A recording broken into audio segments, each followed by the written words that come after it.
कंगना रनौत जी। धन्यवाद अध्यक्ष महोदय जी।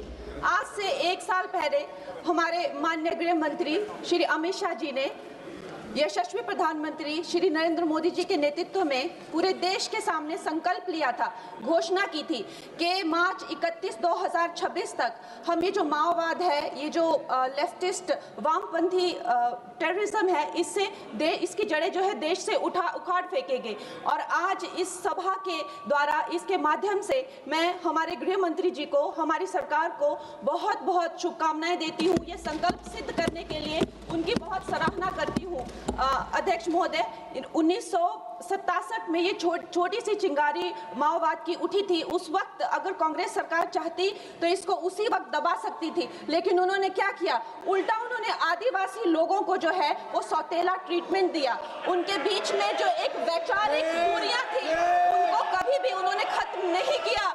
और जब ये माओवाद की समस्या हम उनके सामने आई तो जैसे मेरे भाई संबित पात्रा ने पूरे देश के सामने आज बताया कि सोनिया जी और राहुल गांधी जी की वामपंथी सरकार प्लस उनके वामपंथी सलाहकार प्लस उनके जो वामपंथी मित्र और ये वामपंथी टेररिस्ट और इनको जो भी जितने भी फंडिंग होती थी, जो भी इनके हथियार होते थे, गोला बारूद होते थे, वो उन लोगों से आते थे जिनके साथ ये कांग्रेस की सरकार उठती बैठती थी। तो हम लोग क्या अपेक्षा कर सकते हैं? क्या कोई समझौता इनके बीच और वामपंथी उग्रवादियों के बीच हो सकता था? नहीं हो सकता था। और उसका क्या परिणाम हुआ कि ये जो वामपंथी उग्रवादी हैं ये बिल्कुल आउट ऑफ कंट्रोल हो गए। इन्होंने खून की नदियां बहा दी, इन्होंने 16,000 से ज्यादा अटैक किए, इन्होंने 2,000 से ज्यादा सुरक्षा कर्मियों को मार डाला, इन्होंने छोटे छोटे बच्चों की जो है वो जिंदगियां ले ली, वहां पे नरक बना दिया। इन्होंने तीन पीढ़ियां ये जो है नक्सलवाद की जो आग में है जो इन्होंने झोंक दी। और जब इसके अंधेरे में पूरी तरह से जो ये क्षेत्र है जो डूब गए, जिन छोटे छोटे बच्चों के हाथ में लैपटॉप और कलम होनी चाहिए थी उनके हाथों में इन्होंने बंदूकें दे दी। अध्यक्ष महोदय, इन्होंने जब पूरी तरह से उनका भविष्य खत्म कर दिया तो पूरी तरह से अंधकार में तो अपना हाथ झटक लिया। इनको रेड कॉरिडोर बोल के, नो गो जोन बोलकर जो है पूरे देश में बदनाम कर दिया।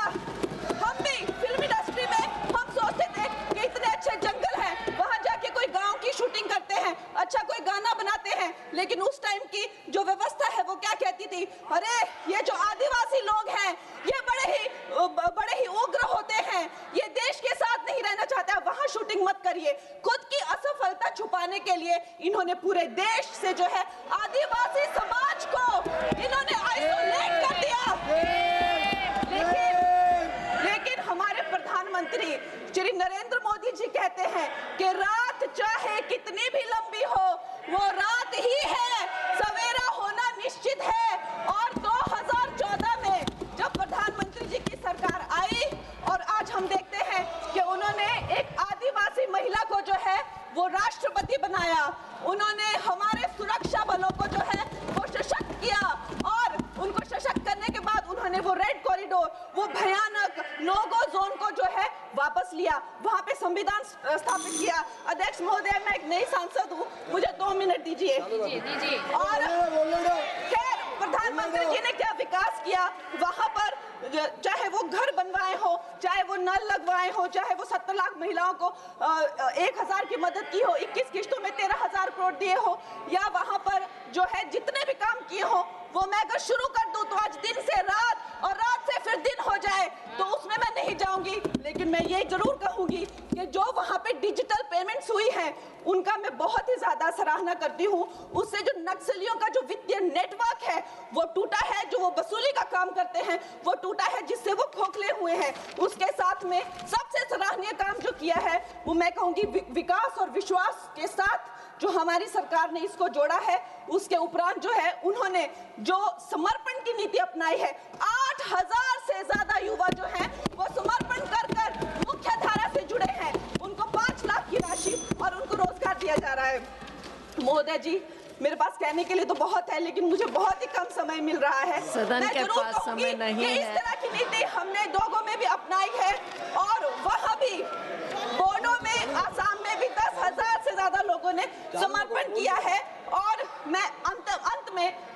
महोदय जी, मैं यही कहना चाहूंगी कि गृह मंत्री जी ने और प्रधानमंत्री जी ने पूरे देश में यह संदेश दिया है कि ये देश बंदूक की नोक से नहीं चलेगा, ये देश संविधान से चलेगा, ये देश जनता के विश्वास से चलेगा।